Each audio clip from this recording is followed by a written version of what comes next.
It already been looted. It already has? Yup. The other place doesn't look like that. I think it has. Nah, probably not.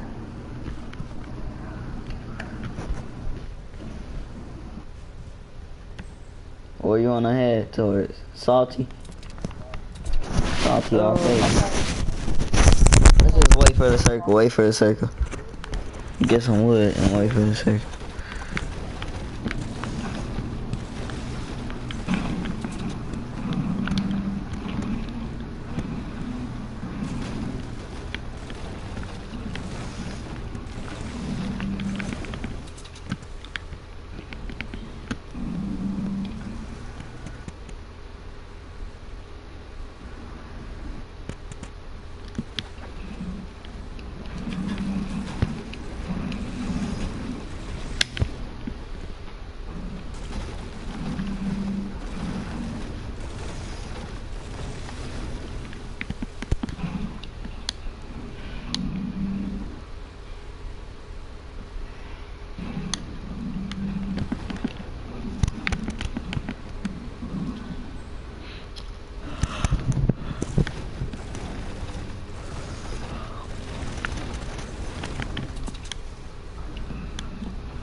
Oh, somebody right here.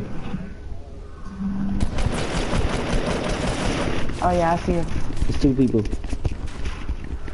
You got it or? Well, I'm coming, but like, it's a long. That's. Oh, I ain't even see him. They about to murk me. I'm dead. Yeah, It's two John Wicks, bruh. You got an AR? Yep.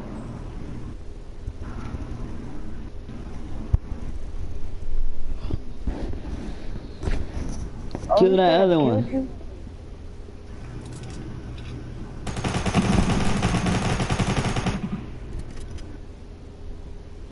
You know where I'm coming from. Yeah.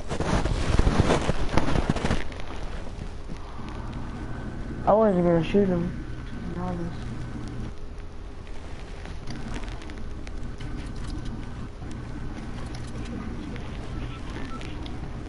Watch this.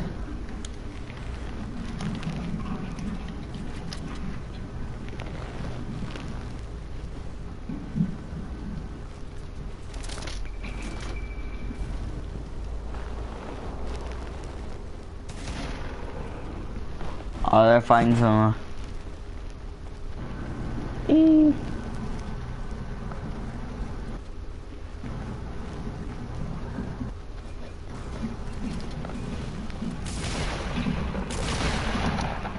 How is it? Oh damn!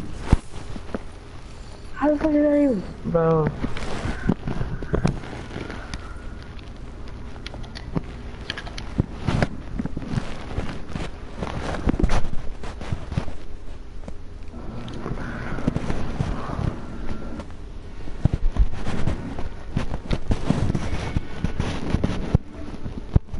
Ready up.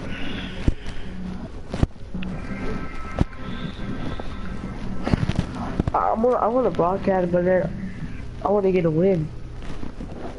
Nothing to do with this. And then the next fear became the one that was there before, and he's like lit and powerful. He'd also chill as hell, and he doesn't have a deep hatred for the Fox boy, so you know he's cool. So fast forward nigga 12 years and the boy's trained to be an assassin, but doesn't have the skills. Then he steals some scrolls for a weirdo, and beats up the weirdo, so his teacher allows him to graduate from the Hitman Academy. Then he's put in a group with some pink-haired hoe, and the strongest and most popular kid in the class, Suzuki. The Fox boy has a hard-on for the hoe, and the hoe has a hard-on for Suzuki, who really doesn't care about anyone or anything, other than getting revenge on his brother for putting the rest of the family on the news. So naturally, the Fox boy and Suzuki are arch enemies. Also, their teacher's the coolest character on the show. He's like a high-ranking hitman who's chill, and generally better than everyone else. So the group goes on some adventure to the land of water, and they help a guy make a bridge or something, I don't know. But there's also an op hitman, and he's trying to kill the bridge maker, and the op has a trans sidekick. There's some fight scene, and Suzuki risks his life to save the Fox boy. Then he gets possessed by the spirit within, and starts giving the beast to the trans. Then something else happens and they stop fighting, but honestly who cares anymore, and the enemy hitman puts the guy that hired him in his blunts. That season had pretty much nothing to do with anything,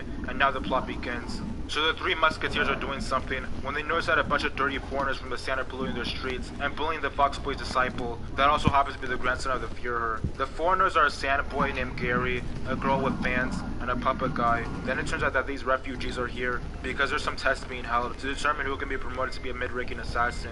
So the three main characters sign up and meet with their lame-ass classmates. They also meet Bruce Lee Jr., who can't use magic so he relies on his hands, who's also part of a team with a blind guy who can see everything, and a girl with some straps.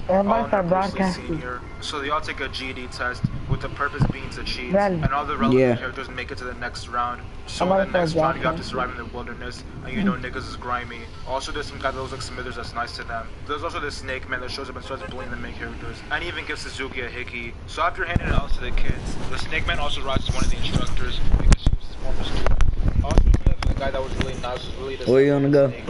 So then the main characters make it to the next round, and before they move on, they take a break. Where you wanna go? And the Fox Boy meets an additional teacher, Ryan, that's like the strongest guy from the village. So the next round of the exams is a bunch of baseball characters, which is like a rip-off of the tournaments from the Dragon's Balls, but slightly more interesting. I mean, not more interesting enough for me to actually warrant going over most of them, but so these were some there's somebody going up Bruce Lee Jr., and at first Bruce Lee is giving him the beats, but then Gary goes psycho and tries to put Bruce Lee out of commission. And then the Fox Boy puts the beats on the blind guy, because the blind guy put his cousin going over there. And the Fox Boy puts the blind guy that you can make up your own fate or something. So the final match is between Suzuki and Gary. As Suzuki makes him feel some type of way. But then the weirdos led by Smithers clap their hands, and everyone falls asleep. Then to the one to the very left. And it turns out that the Sand Führer was killed, and he's been replaced by none other than the Snake Man, who was a former student of the Leaf Führer, and he's there to get the entire village out of the way. So basically the Sand and the Snake Man teamed up to send Temple across the leaves and stab them in the back. Also Suzuki chases after Gary, because he pissed off, and the Fox Boy and the Hope file right behind them,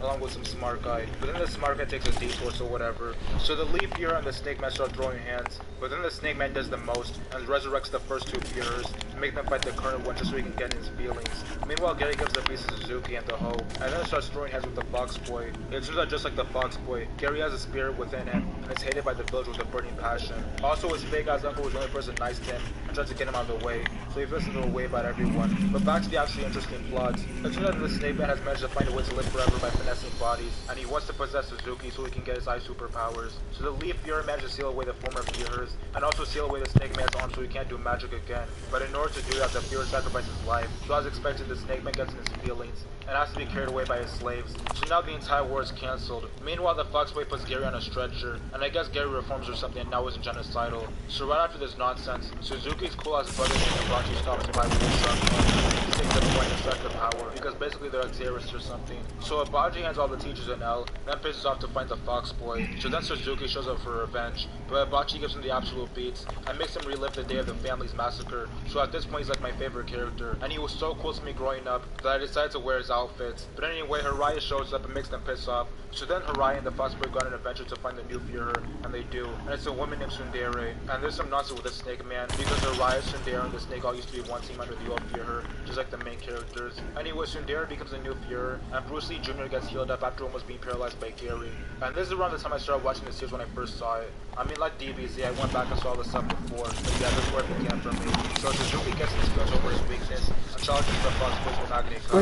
And the cool-ass teacher breaks it up, and it turns out that the Fox Boy would have put Suzuki in the doors if he hadn't. So Suzuki takes a team with some of the disciples that beat him up, in order to become strong enough to kill the best character. Since the village of Lee is like North Korea, anybody who leaves must be taken out the game, but Tsundere lost the boss